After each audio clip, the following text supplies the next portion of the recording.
اعوذ باللہ من الشیطان الرجیم بسم اللہ الرحمن الرحیم۔ آج بحمد اللہ تعالی ہمارا لیکچر نمبر 61 ہے اور آیت نمبر 35 to 42 تک بیان ہوگا۔ جو سابقہ آیت گزری تھی آیت نمبر 34، اس کے اندر اللہ تبارک و تعالیٰ نے عورتوں کے ساتھ سلوک کرنے اور برتاؤ کرنے کا طریقہ بتایا تھا تاکہ کسی کے لیے مشکل نہ ہو۔ اور یاد رکھیے گا نبی علیہ السلام کی احادیث بھی اس بات پر واضح طور پہ پیغام دیتی ہیں کہ دنیا کا سارا متاع ہے، ایک سامان ہے، برتنے کی جگہ ہے، لیکن اس دنیا میں سب سے بہترین سامان، بہترین متاع وہ نیک صالح عورت ہے۔ نیک بیوی بندے کو مل جائے تو بندے کی زندگی سنور جاتی ہے، بندے کے لیے وہ ایک ذریعہ نجات بھی بن سکتی ہے، کیونکہ جو بندے کو خوش کرنے والی ہو، اس کو ہر برائی سے بچانے والی ہو، اس کے گھر کی حفاظت کرنے والی ہو، تو بندے کی ایک جگہ پہ نگاہیں ٹک جاتی ہیں کہ جس کی وجہ سے بہت سے فتنوں کا بندہ مقابلہ کر کے ایک جگہ پہ بندہ رک جاتا ہے۔ اس کے بارے میں نبی علیہ السلام کی بہت سی احادیث بھی ہیں۔ مشکات المصابیح کے اندر باقاعدہ ایک پورا کتاب النکاح چیپٹر ہے۔ اس کے بعد ہر محدثین نے اپنی اپنی کتاب کے اندر اس موضوع پر احادیث باندھی ہیں، تو لہٰذا اس معاملے کے اندر عورت کی کافی زیادہ فضیلت ملتی ہے۔ لیکن چونکہ ہماری جو آیت ہے آج وہ آیت نمبر 35 سے ہے، تو اس آیت مبارکہ کے اندر پھر یہ بتایا گیا ہے کہ جب آپس میں جھگڑا ہو جائے میاں بیوی کے درمیان، تو اس کا بہترین سلوشن کیا ہے،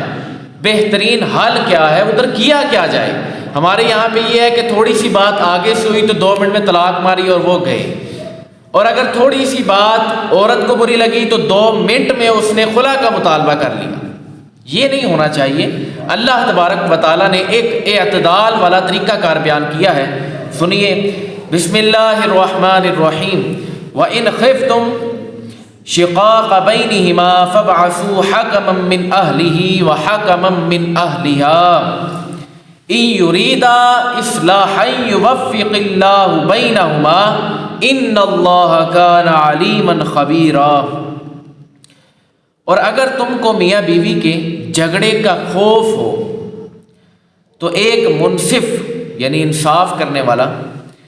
مرد کے گھر والوں کی طرف سے بھیجو اور ایک منصف عورت کے گھر والوں کی طرف سے بھیجو۔ یہ دونوں اگر صلح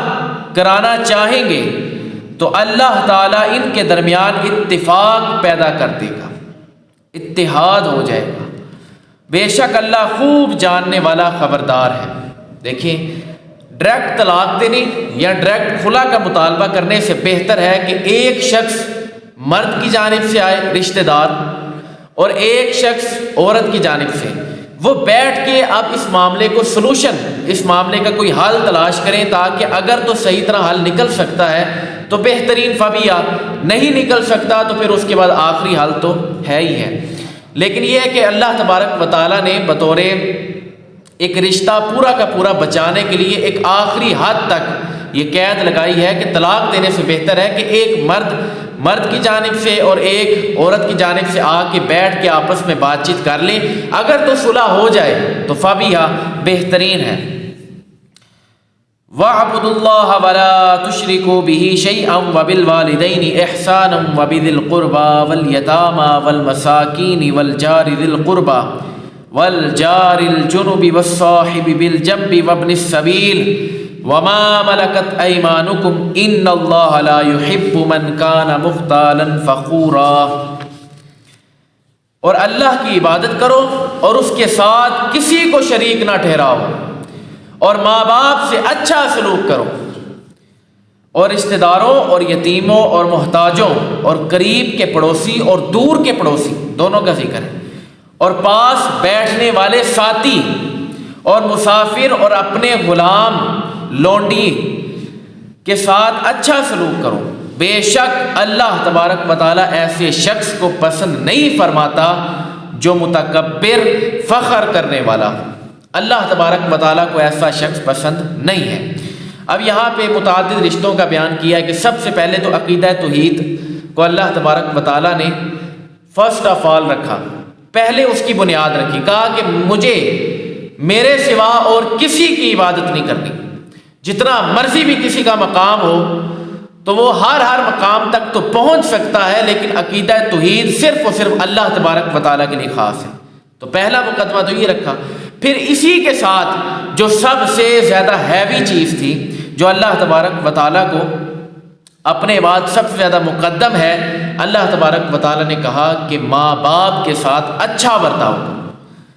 اور یہ اچھا برتاؤ کرنا آپ سب جانتے ہیں کہ جس طرح کا دور ہے، ماں باپ کو تو اب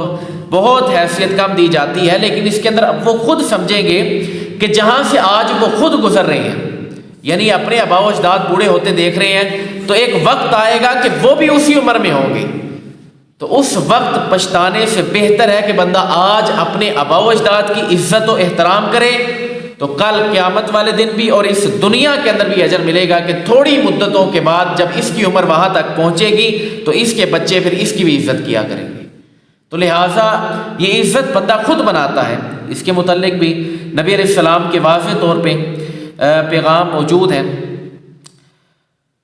مسلم شریف کے اندر نبی علیہ السلام کی حدیث مبارکہ ملتی ہے، نبی علیہ السلام سے پوچھا گیا کہ یا رسول اللہ کون سا شخص ہے، یعنی کہ نبی علیہ السلام نے فرمایا اس کی ناک خاک آلود ہو، 3 مرتبہ یہ الفاظ، اس کی ناک خاک آلود ہو، اس کی ناک خاک آلود ہو۔ تو کسی نے پوچھا یا رسول اللہ کس کی، وہ کون شخص ہے کہ جس کی ناک خاک آلود ہو جائے؟ تو نبی علیہ السلام نے فرمایا جس نے ماں باپ دونوں کو یا دونوں میں سے کسی ایک کو بڑھاپے کی عمر کے اندر پایا اور اس کے بعد ان کی خدمت کر کے جنت حاصل نہ کر سکے، تو ایسے شخص کی ناک خاک آلود ہو جائے۔ یہ نبی علیہ السلام بیان فرما رہے، اور اسی کے ساتھ پھر اللہ تبارک و تعالیٰ نے رشتہ داروں کا بیان کیا۔ رشتہ داروں کے بارے میں نبی علیہ السلام کی ایک حدیث مبارکہ ملتی ہے، وہ بھی صحیح بخاری شریف کے اندر موجود ہے۔ نبی علیہ السلام نے فرمایا کہ جو شخص یہ چیز چاہتا ہے نا کہ اس کی عمر میں برکت ہو اور رزق میں اس کا اضافہ ہو، تو وہ اپنے رشتہ داروں کے ساتھ حسن سلوک کرنا شروع کر دے، صلہ رحمی کرنا شروع کر دے۔ رشتوں کو کاٹنے والا، نبی علیہ السلام کا فرمان صحیح مسلم کے اندر موجود ہے کہ رشتوں کو کاٹنے والا جنت میں داخل نہیں ہوگا۔ تو لہٰذا اپنی زندگی کے اندر ان چیزوں کو خیال رکھا جائے، اور اس کے بعد یتیموں محتاجوں ان کے ساتھ حسن سلوک کس طرح کرنا ہے، تو اس کے بارے میں بھی اپنے ذہن کے اندر یہ چیز داخل کر لیں کہ وہ کس طرح کیا جائے گا۔ حضرت سہل بن سعد سے روایت ہے، فرماتے ہیں کہ نبی علیہ السلام نے ارشاد فرمایا، صحیح بخاری کے اندر روایت موجود ہے کہ جو شخص یتیم کی کفالت کرے، نبی علیہ السلام نے کلمے کی انگلی اٹھائی، کلمہ شہادت کی، اور 7 والی انگلی اٹھا کے، جو کلمے کے 7 والی، ان کو اٹھا کے نبی علیہ السلام نے اشارہ کیا کہ جس طرح یہ چیزیں دونوں ساتھ ہیں نا، اور تھوڑا سا بیچ میں فاصلہ تھا، جس طرح یہ ساتھ ہیں اسی طرح یتیم کی کفالت کرنے والا مجھ محمد الرسول اللہ صلی اللہ علیہ وآلہ وسلم کے ساتھ قیامت والے دن اسی طرح ہوگا جس طرح یہ 2 انگلیاں ہیں۔ تو لہٰذا یتیم کی کفالت کرنے کے بارے میں بھی نبی علیہ السلام کے واضح پیغام موجود ہے۔ اور اسی آیت مبارکہ کے اندر بیوہ، مسکین، یہ سارے کے سارے داخل ہیں۔ تو اس کے بارے میں بھی صحیح بخاری کے اندر روایت ملتی ہے کہ نبی علیہ السلام نے ارشاد فرمایا کہ جو شخص بیوہ اور مسکین کی امداد خبر گیری کرے اور ان کے لیے راہ خدا میں خرچ کرے، تو اللہ تبارک و تعالیٰ ان کو جہاد کرنے کی طرح شمار کرے گا، یعنی وہ ایسے جیسے جہاد کر رہے ہیں۔ کیونکہ آپ خود دیکھیں اپنے گھر کا خرچہ اٹھانا آسان نہیں ہے۔ ہمارے تو یہاں پہ یہ چیز چلتی ہے کہ چیز مہنگی ہو گئی ہے، سستی، جو بھی معاملات ہیں وہ اپنی جگہ اختلاف، لیکن ایک اپنے گھر کا خرچہ اٹھانا مشکل ہے۔ تو جب بندہ اپنے گھر کے ساتھ کسی اور کے گھر کے اخراجات اٹھا رہا ہے، اپنا آپ بند کر کے اٹھایا جاتا ہے، اپنے آپ کو دل کے اندر یہ ضمیر کی آواز اٹھا کے، نفس کو بٹھا کے پھر جا کے اخراجات اٹھائے جاتے ہیں۔ تو اسی وجہ سے یہ مشکل کام تھا، نفس کو ہار دینی تھی، خاندان کی باتوں سے بچنا تھا، چھپ کے اللہ کی راہ کے اندر یہ خرچ کرنا پھر واقعتاً جہاد کی طرح شمار کیا جاتا ہے۔ تو جہاد ہے بھی، تو لہٰذا اس وجہ سے ہمسایوں کے ساتھ بھی سارے کے سارے اس آیت مبارکہ کے اندر اللہ تبارک و تعالیٰ نے بیان کی ہیں۔ اس کے بعد پڑوسی، قریب کے بھی اور دور کے بھی، یہ بات یاد رکھیے گا، حضرت ام المومنین سیدہ عائشہ رضی اللہ تعالی عنہ فرماتی ہیں کہ تاجدار رسالت صلی اللہ علیہ وآلہ وسلم نے ارشاد فرمایا کہ جبرائیل علیہ السلام مجھے پڑوسی کے بارے میں اتنی وصیت کیا کرتے تھے، ان کے متعلق مجھے اس طرح برابر وصیت کیا کرتے تھے کہ یہاں تک کہ مجھے گمان ہوا کہ کہیں وراثت کے اندر ان کا حصہ نہ آ جائے۔ یعنی پڑوسیوں کے ساتھ اس قدر نبی علیہ السلام کا یہ خیال تھا کہ جتنی تاکید اوپر سے آ رہی ہے تو شاید یہ میری وراثت کے اندر داخل نہ ہو جائے، تو لہٰذا یہ بھی صحیح بخاری کے اندر روایت ملتی ہے۔ تو اس وجہ سے ان احادیث کو ملحوظ خاطر رکھتے ہوئے اپنی زندگی کے اندر ان معاملات کو لے کے آیا جائے۔ غلام لونڈی، اس کے بارے میں بھی سن لیں، نبی علیہ السلام کا فرمان صحیح مسلم شریف کے اندر موجود ہے۔ حضور جان رحمت صلی اللہ علیہ وآلہ وسلم فرماتے ہیں کہ غلام تمہارے بھائی ہیں، جو تم کھاتے ہو وہی ان کو کھلاؤ، جو تم پہنتے ہو لباس وہی لباس ان کو پہناؤ، اور ویسا ہی اور ان کی طاقت سے زیادہ ان سے کام نہ کرواؤ، ان کے اوپر بوجھ نہ ڈالو، اور اگر ایسا ہو تو تم بھی ساتھ کھلاؤ اور ان کی مدد کرو۔ یعنی اگر طاقت سے زیادہ بوجھ آ گیا ہے تو یہ نہیں کہ وہ میرا غلام ہے تو اسی کے اوپر سارا ڈال دو، نہیں، تم آگے بڑھ کے اس کی مدد کرو اس کام کے اندر۔ تو لہٰذا غلام کو بھی اسلام نے یہ عزت عطا فرمائی۔ اس کے بعد آخر میں اللہ تبارک و تعالیٰ نے کہا کہ اللہ پسند نہیں کرتا متکبر لوگوں کو۔ تو واقعی میں جس کے دل کے اندر رائی کے دانے کے برابر بھی تکبر ہوا تو اللہ تبارک و تعالیٰ اس کو جنت کے اندر داخل نہیں فرمائے گا۔ الذین یبخلون ویأمرون الناس بالبخل ویکتمون ما آتاہم اللہ من فضلہ واعتدنا للکافرین عذابا مہینا۔ وہ لوگ جو خود بخل کرتے ہیں اور دیگر لوگوں کو بخل کے بارے میں کہتے ہیں، اور اللہ نے جو انہیں اپنے فضل سے دیا ہے اسے چھپاتے ہیں، اور کافروں کے لیے ہم نے ذلت کا عذاب تیار کر رکھا ہے۔ تو یہ ایک بات یاد رکھیے گا، لغت عرب کے اندر بھی، اور بخل سے مراد اللہ تبارک و تعالیٰ نے اپنے فضل کرم سے جو جو کچھ بندے کو عطا کیا ہے، جو جو مال دیا ہے، وہ مال ہونے کے باوجود سائل اگر وہ مال مانگے تو بندہ نہ دے تو کہتے ہیں یہی اصل میں بخل ہے۔ یعنی جب بندے کے پاس مال ہے، اللہ کا دیا وہ سب کچھ ہے، کوئی مانگ رہا ہے اللہ کی راہ میں تو اس کو بندہ نہیں دے رہا، تو اس سے بڑھ کے اور بخل کیا ہوتا ہے کہ بندہ اللہ کی راہ کے اندر خرچ نہیں کر رہا۔ اور نبی علیہ السلام کا مشکات المصابیح کے اندر بھی اور ترمذی شریف کے اندر بھی ایک فرمان ملتا ہے کہ نبی جان رحمت صلی اللہ علیہ وآلہ وسلم نے فرمایا کہ بخل اور بدخلقی، بد اخلاقی، یہ دونوں چیزیں ایک مومن کے اندر جمع نہیں ہو سکتی۔ تو لہٰذا جو بندہ اخلاق والا ہے وہ بندہ بخل نہیں کر سکتا، اور جو بندہ بخل کر رہا ہے وہ بندہ اخلاق والا نہیں ہو سکتا، آٹومیٹک اس کے اندر یہ عادت آ جائے گی۔ تو لہٰذا یہ نبی علیہ السلام کا فرمان اس آیت مبارکہ کی تحت بالکل واضح ہے۔ تو بخل سے اپنے آپ کو بچایا جائے، یہ بہت بری لعنت ہے، اس معاملے سے بھی اللہ تبارک و تعالیٰ ہمیں نجات دے، کیونکہ بخل جب اللہ کی راہ کے اندر بندہ کر رہا ہے تو اس کے بعد اس کے پیچھے رہ کیا گیا۔ تو لہٰذا اس وجہ سے اس آیت مبارکہ کے تحت بھی اپنے آپ کو سیدھا رکھا جائے۔ اور مسند احمد کے اندر ایک حدیث مبارکہ ملتی ہے کہ یا رسول اللہ صلی اللہ علیہ وآلہ وسلم سے پوچھا گیا کہ یا رسول اللہ، مجھے اللہ تعالیٰ نے ہر طرح کا مال عطا کیا، کوئی ایسی قسم نہیں ہے جو میرے پاس مال کے طور پہ موجود نہ ہو۔ ارشاد فرمایا کہ اللہ تبارک و تعالیٰ نے بندے کو جب کوئی نعمت عطا فرماتا ہے تو پھر اس کا اثر بھی اس بندے پر دیکھنا چاہتا ہے۔ بعض لوگوں کے پاس پیسہ ہے، دولت ہے، عزت ہے، شہرت ہے، سب کچھ ہونے کے باوجود جو اس کے پاس موٹر سائیکل ہے وہ گھٹیا ترین رکھی ہوئی ہے، اچھا خاصا اس کے پاس کام کاج چل رہا ہے، لیکن جو اس نے لباس پہنا ہے وہ پھٹا پرانا ہے۔ اور اگر اس کا بہترین طریقے کے ساتھ کاروبار، بزنس یا نوکری یا جاب وغیرہ بہترین لگی ہے، اس کے باوجود اس کے جو اثرات ہیں اس کے اوپر نہیں دکھ رہے، تو نبی علیہ السلام نے فرمایا اللہ تبارک و تعالیٰ کو تو یہ چیز پسند ہی نہیں ہے۔ اللہ کو تو یہ پسند ہے کہ اللہ تبارک و تعالیٰ جب کسی کو کوئی نعمت دے تو پھر اس کے اثرات بھی اس کے اوپر ظاہر ہوتے دیکھے، کمزوری نہ دکھائی جائے، لوگوں کے سامنے غریب بنتے رہنا اور بینکوں میں کروڑوں روپے رکھنا، تو یہ انتہائی بے وقوفی ہے کہ مرنے کے بعد تو وہ آپ کے بھی کام نہیں آنا۔ نبی علیہ السلام کا فرمان موجود ہے، نبی علیہ السلام فرماتے ہیں کہ انسان نے جو کچھ کھا لیا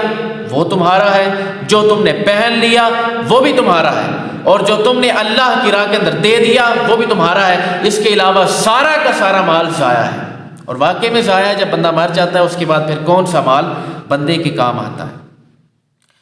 والذین ينفقون اموالهم رئاء الناس ولا يؤمنون باللہ ولا بالیوم الآخر،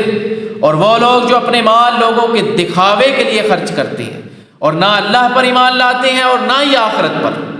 وَمَن يَكُنِ الشَّيْطَانُ لَهُ قَرِينًا فَسَاءَ قَرِينًا، اور جس کا ساتھی شیطان بن جائے تو کتنا برا ساتھی ہے۔ یعنی بندہ دکھاوے کے لیے جو کام کر رہا ہے دکھاوے کے لیے، تو اللہ تبارک و تعالیٰ فرماتا ہے کہ ایسا شخص تو نہ آخرت پر یقین رکھتا ہے اور نہ اس کے ایمان اس پر مکمل طور پہ لے کے آتا ہے، دونوں چیزوں میں اس کے شک موجود ہے۔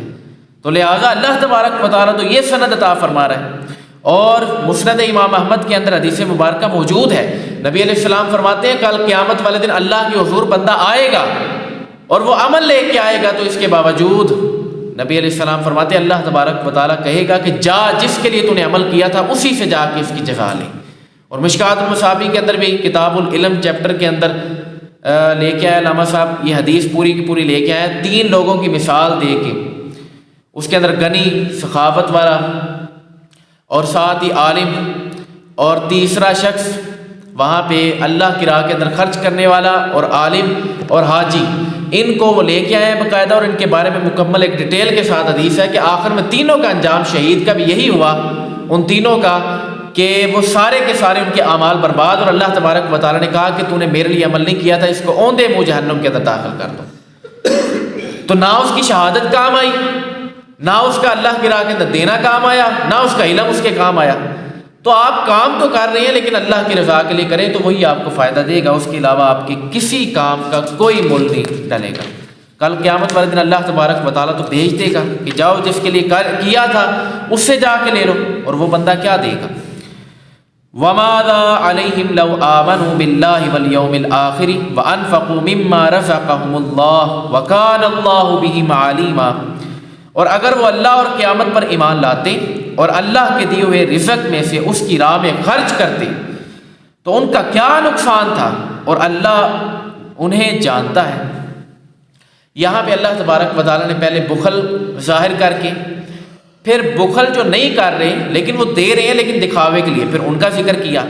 پھر اس کے بعد کہا کہ ان دونوں کی نفی کرنے کے بعد تمہیں یہ کیا کہہ رہا تھا کہ اتنا زیادہ تمہیں مال دیا اللہ نے،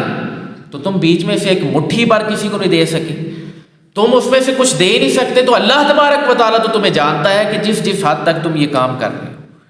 تو ان کا کیا نقصان تھا کہ اگر وہ دے دیتے کچھ نہ کچھ اللہ کی راہ کے اندر، کچھ بھی نقصان نہیں ہونا تھا بلکہ اسی کا اس کو فائدہ ہونا تھا۔ تو لہٰذا اس صورت کے اندر عمل کیا جائے۔ اور اس کے بعد اللہ تبارک و تعالیٰ نے فرمایا ان اللہ لا یظلم مثقال ذرۃ وان تک حسنۃ یضاعفها ویؤتی من لدنہ اجرا عظیما، اور بے شک اللہ ایک ذرہ برابر ظلم نہیں فرماتا، اور اگر کوئی نیکی ہو تو وہ اسے کئی گنا بڑھا دیتا ہے، اور اگر اپنے پاس سے بہت بڑا ثواب عطا فرماتا ہے۔ اللہ تبارک و تعالیٰ کا تو یہ ارادہ ہوتا ہے، وہ تو کن کہتا ہے فیکن ہو جاتا ہے کہ بندہ نیکی تو لے کے آئے، پھر اس کو بڑھا دوں گا 10 گنا، اور اگر اس سے بھی زیادہ ہوا تو اللہ تبارک و تعالیٰ اجر دینے والا ہے۔ تو تم نیکی تو لے کے آ اللہ کی بارگاہ کے اندر، جو اللہ تبارک و تعالیٰ نے ایک بندے سے ایک ڈیمانڈ ہے، جو اس کو کہا گیا ہے کہ تم نے نیکی کرنی ہے، وہ نیکی لے کے آؤ، 10 گنا زیادہ بھی ملے گی، اور اگر اس سے بھی زیادہ اللہ تبارک و تعالیٰ ثواب دینا چاہے گا تو وہ دے گا۔ اسی کے متعلق حضرت انس بن مالک کی روایت موجود ہے صحیح مسلم شریف کے اندر، وہ فرماتے ہیں کہ نبی علیہ السلام نے فرمایا اللہ تعالیٰ ظلم سے پاک ہے، ایک ذرہ برابر بھی ظلم نہیں کرتا۔ اللہ پاک مومن نیکی کرتا ہے تو اللہ تبارک و تعالیٰ دنیا میں بھی اس کا بدلہ عطا فرماتے ہیں، کل قیامت والے دن بھی اس کے لیے ذخیرہ ہوتا ہے اور اس کو اعمال مل جاتی ہیں۔ اور کافر جب نیکی کرتا ہے تو اس کے ساتھ بھی ظلم نہیں کرتا اللہ، وہ اگر کوئی نیکی کر رہا ہے، ڈونیشن کر رہا ہے، اپنے معاملات کے اندر جتنا کچھ دان کر رہا ہے، تو جو اللہ تبارک و تعالیٰ کے حضور اس نے سچے ارادے کے ساتھ یا اپنے دل کو حاضر و ناظر جان کے وہ مسلمان خرچ کرتا ہے اور اس کا تو اللہ تبارک و تعالیٰ دنیا اور آخرت دونوں میں دے گا، اور جو کافر ہے اس کے بارے میں اللہ تبارک و تعالیٰ نے کہا اس کے ساتھ بھی ظلم نہیں ہوگا۔ نبی علیہ السلام فرماتے ہیں اس کو اللہ تبارک و تعالیٰ دنیا کے اندر ہی اس کا بدلہ دے دے گا۔ تو دیکھیں گے آپ کہ اگر مسلمان اگر کوئی نیکی کا کام کرے بھی تو بعض اوقات وہ پیچھے ہوتا ہے، اس کے قدم دو پیچھے آ جاتے ہیں، کمزور پڑ جاتا ہے اور اس کو لگتا ہے میرا نقصان ہو رہا ہے، اب صبر کرنا پڑے گا۔ لیکن کافر جب کوئی دیتا ہے رستے میں تو اس کے بعد اس کو اور اشیاء ملتی ہے، کیوں؟ کیونکہ ان کے لیے واضح طور پہ پیغام ہے کہ ان کو سارا کچھ دنیا کے اندر مل جائے گا۔ مومنوں کے لیے دنیا کے اندر بھی ہے اور آخرت کے اندر بھی اس کا اجر رکھا ہے۔ فَكَيْفَ إِذَا جِئْنَا مِن كُلِّ أُمَّةٍ بِشَهِيدٍ وَجِئْنَا بِكَ عَلَىٰ هَٰؤُلَاءِ شَهِيدًا۔ سورۃ النساء کے جب شروع میں نے تعارف کروایا تھا تو میں نے کہا تھا کہ آیت نمبر 41 عبداللہ ابن مسعود سامنے بیٹھے ہیں تو نبی علیہ السلام نے کہا کہ اے عبداللہ مجھے قرآن مجید سناؤ، تو انہوں نے کہا کہ یا رسول اللہ جس کے اوپر نازل ہوا ہے تو اس سے بہتر اور کون سنا سکتا ہے؟ تو نبی علیہ السلام نے فرمایا کہ میں چاہتا ہوں، میرا دل کرتا ہے میں کسی اور کی زبان سے سنوں۔ عبداللہ ابن مسعود نے قرآن مجید پڑھنا شروع کیا، ترتیب پر پڑھتے گئے آیت نمبر سورۃ النساء کہتے ہیں میں نے شروع کی سورۃ النساء کی آیت نمبر 41 جو میں ابھی تلاوت کی ہے، ادھر میں پہنچا تو میں نے جب آیت مبارکہ پڑھی فَكَيْفَ إِذَا جِئْنَا مِن كُلِّ أُمَّةٍ بِشَهِيدٍ وَجِئْنَا بِكَ عَلَىٰ هَٰؤُلَاءِ شَهِيدًا، تو نبی علیہ السلام نے کہا بس کرو، اور میں نے اپنی نظریں جب اوپر اٹھائی تو نبی علیہ السلام کی آنکھوں سے آنسو جاری تھے۔ اس کا آپ ترجمہ سن لیں تو آپ کو خود ہی محسوس ہو جائے گا کہ نبی علیہ السلام کی آنکھوں سے کیوں آنسو جاری تھے۔ فرمایا فَكَيْفَ، تو کیسا حال ہوگا، اِذَا جِئْنَا مِن كُلِّ أُمَّةٍ، جب ہم ہر امت میں سے بِشَهِيدٍ ایک گواہ لائیں گے، یعنی ہر امت میں سے ایک ایک گواہ اٹھایا جائے گا۔ وَجِئْنَا بِكَ عَلَىٰ هَٰؤُلَاءِ شَهِيدًا، اور اے حبیب تمہیں ان سب پر گواہ اور نگہبان بنا کر لائیں گے، یعنی اس امت پر نبی علیہ السلام اس وجہ سے ان کی آنکھوں سے آنسو جاری ہوئے کہ میں اس امت کے خلاف گواہی دوں گا،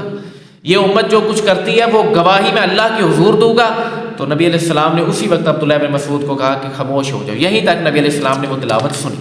تو لہٰذا یہ آیت مبارکہ خود بتاتی ہے کہ واقعی میں بہت زیادہ نبی علیہ السلام کو یہ آیت مبارکہ سن کے تکلیف ہوئی ہوگی۔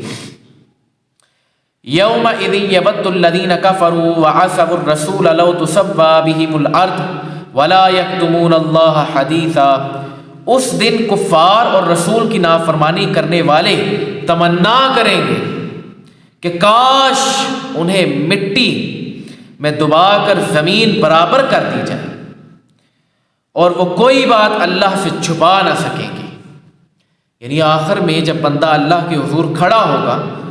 تو وہ رسول اللہ کی جو نافرمانی کیا کرتے تھے اب وہ پچھتائیں گے، اور الفاظ ان کے ایک ہی نکلیں گے، کاش ہم نے اس وقت یہ نافرمانی نہ کی ہوتی، بلکہ اس کے بدلے ہم کوئی ٹہنی ہوتے، کوئی درخت ہوتے، کوئی عام سی چیز ہوتے تو ہمیں مٹی کے اندر دفنا دیا جاتا، دبا دیا جاتا اور مٹی پھر برابر کر دی جاتی، اس کے اندر ایک ذرہ بھی کوئی انچ اوپر نہ کیا جاتا، اس کو ہمارا نام و نشان مٹ جاتا، پتا ہے پتہ نیچے گر کے ایک وقت آتا ہے ضائع ہو جاتا ہے۔ اسی وجہ سے بہت سے جو تصوف کے لائن والے ہیں، امام غزالی علیہ رحمہ، انہوں نے بھی اپنی کتاب کے اندر یہ روایت لے کے آتے ہیں حضرت عمر ابن خطاب کی کہ وہ کہا کرتے تھے کہ کاش میں ایک ٹہنی ہوتا، کاش میں ایک درخت کے ساتھ ایک پتا ہوتا تو میں وہاں پہ جب نیچے گرتا وہ فنا ہوتی تو ساتھ ہی میں فنا ہو جاتا۔ تو اپنے آپ کو اس قدر لیول کے اندر لے کے آیا کرتے تھے۔ تو یہ فرمایا کہ اس طرح ان کی تمنا اور یہ ان کی خواہش ہوگی اس وقت جب وہ اللہ کے حضور کھڑے ہوں گے اور وہ رسول اللہ کی نافرمانی کیا کرتے تھے، تو فرمایا وہ اپنے اندر یہ کہیں گے کاش ہم دنیا کے اندر ایسے ہوتے کہ ہمیں زمین کے اندر دفن کر کے دبا دیا جاتا اور برابر کر دیا جاتا۔ تو لہٰذا اس وجہ سے اپنی زندگی کے اندر، اور پھر وہ کہیں کہ وہاں پہ ہم کچھ نہ کچھ چھپا لیں، تو اللہ فرماتا ہے میری بارگاہ کے اندر کیا چھپا سکو گے، ولا یکتمون اللہ حدیثا، تمہاری ایک ایک بات کو اللہ تبارک و تعالیٰ جانتا ہے۔ تو لہٰذا اپنی زندگی کے اندر اپنے عقائد کو، نظریات کو پختہ رکھا جائے، نبی علیہ السلام کی نافرمانی کبھی نہ کی جائے، فرما بردار بن کے زندگی گزاری جائے تو کامیابی ہے۔ اللہ تبارک و تعالیٰ ہمیں عمل کرنے کی توفیق عطا فرمائے۔ وما علینا الا البلاغ۔